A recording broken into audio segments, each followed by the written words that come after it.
the nature of your emergency?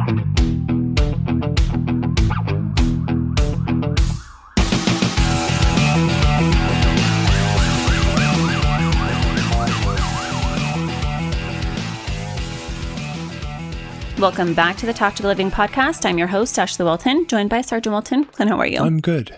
You know, I want to talk about something really intimate when it comes to first responders that I've never heard anyone else talk about before. And that's that I hear a lot of people tell me that they feel behind in life because of what they do for work. It's a really actually interesting kind of dynamic. And yeah. I'm intrigued. For a lot of people, okay, so here's the thing. I hear them talk about promotions that they've missed or vacations that never happened, holidays that they've had to work, all of their kids' events that they were not there for, or even financial milestones that shifted because their schedule made everything harder. And I think that the rest of the world seemed like it was building something, but a lot of the times when you're a first responder, the job is actually consuming so much of your time and energy that building actually requires. I think with, there's so many staples, there's so many things, especially with cops and first responders and military, like we work 24/7, like it's ongoing all the time, and you can't always control your shift. You can't always control what's going on in society. And so you're always having to be at work and missing holidays. You're missing those school assemblies. You're missing these big life altering things within life. And you sometimes I could see how you could feel left behind in those instances. There's a psychological concept here called relative deprivation, and it happens when individuals basically measure their own progress and their well-being against the perceived progress of other people, and then they come to the conclusion that they're falling short. So if this has ever been you, number one, get off of social media. It drives me crazy. Like, it's cool that a lot of first responders find their outlet as a quote unquote social media influencer. However, a lot of the times what I'm seeing, I'm thinking of one law enforcement fitness influencer in particular. And a lot of what I see on there, I, silently scroll past and shake my head because I know the inauthenticity of it, based off of the reality of knowledge that and the know-withal that I have with this particular individual. And so a lot of the times, the things that we see are making us feel like we're falling short or like we are behind. You're having to compare your reality to them posting a picture of their new boat or the vacation that they just went on. Or, last week I saw a picture that officer, had posted where he has like 6 cars out in his driveway. And so things like that, it's silly to me, because to me, when I see things like that, you're posting that because you're hiding it in front of something else. And I think that's something I was just thinking, it's like, we should start posting all of our vacations, all of our trips, all of our stuff on social media. I'm just kidding by that. I would never want to do that. But I think... I used to, for my mom to be able to see all the... Yeah, well, yeah. She died, so that died. Yeah, well, but see, and that's an instance, we're not doing it for, like, sharing just to show, it's more so there was an intention to it.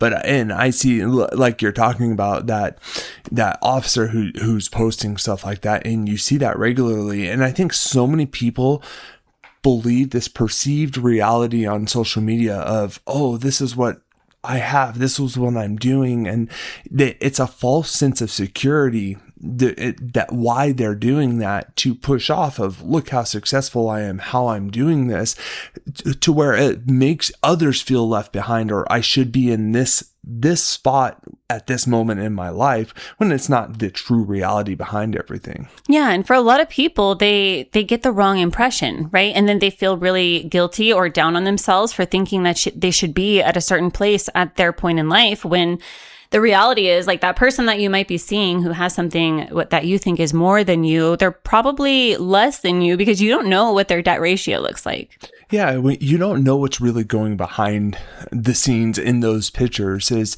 you don't know what the happiness levels are. You don't know, what all the scenario consists of. And I think that's one of the biggest drawbacks with social media is, I think that people push off that false reality. And you hear about it all the time, especially now, is like people are so enthralled in people's lives on social media that they're thinking this perceived reality is the truth, when you go behind the scenes on it and you see those husband and wife, they're great on social media. They show this, they're stars and all this stuff. And then behind the scenes, the husband actually ends up killing the wife and then kills himself, or all that weird stuff that occurs with it. Not to say that that's always the case. No. I know that there are people that have had glimpses into our life that we're very reserved in what we've worked for, the things that we have. And I think that people are always a little bit shocked when, we give them a little peek into the reality of our life. But there are a lot of people that don't realize how these types of things might be impacting them. And I think for some people, they just have a habit of measuring their life against people who maybe have never worked a shift like theirs, have never, whether it's by choice or not, our circumstances are incredibly unique with the dynamics of our marriage. We both grew up in very supportive homes. I'm not, I hate it when I hear people say like, you're privileged. And, it wasn't like that. Like, we work really, really hard. And that's because we saw our folks work really, really hard, and to be able to instill that in us. But there are some people that work really, really hard, and then they're not where they think they ought to be. And I think that a lot of people miss the mark, right? I'm thinking of one person in particular to where they want to be somewhere else, and they do compare their situation to other people's. And to me, when you're in that situation, like, it's great to know that. It's great to know that you want something else, and it's great to know that you're hungry for something more. But then my pushback would be, how hungry are you? I work harder than any person that I know. Any person that I have ever met in my entire life, I don't know anybody that runs at the capacity that I am. And that's not me like gloating. That's just me knowing what I want in life and knowing how hungry I am. And that hunger, I wake up starving every single day.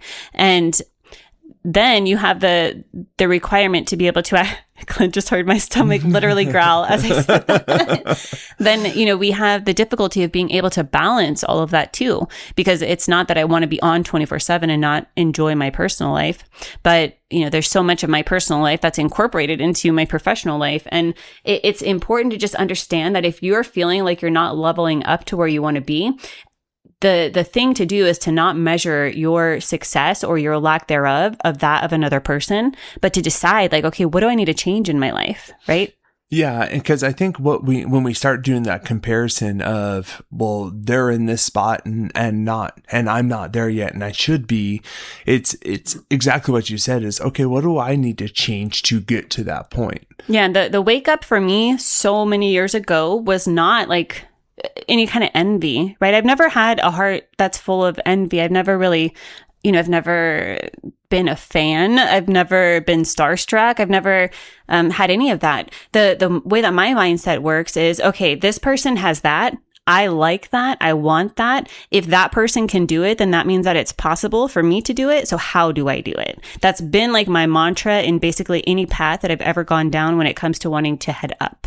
Yeah, because when you start looking at things that way, you're not playing the victim card. You're playing I'm going to make this happen. These are the steps I need to do it. And I think that when we start shifting our mindset and start looking at it that way, and when roadblocks get in our way, it's not how we detour around them. It's how we can jump over them to be able to make it happen for us. And here's the thing. You are not normal if you're a first responder, even in a relationship with a first responder. And it's important for you to know that, and then to stop the comparison trap by stop measuring a first responder's life against a civilian timeline.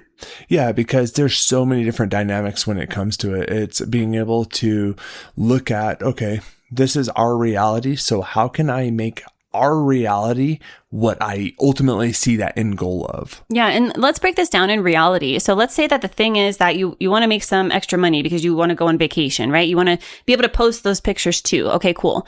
But because you're a first responder, you're working graves. And then when you're not working, you're exhausted because you've been working graves all week. Well, when does that give you extra time to go and make that extra money? So these are the type of realities that we need to understand. Your timeline and your reality is not going to be the same as somebody who is working a 9 to 5. Yeah, because when you start shifting that reality and you start problem solving and finding out, like Ashley says all the time, well, it's not getting down on myself. It's not anything.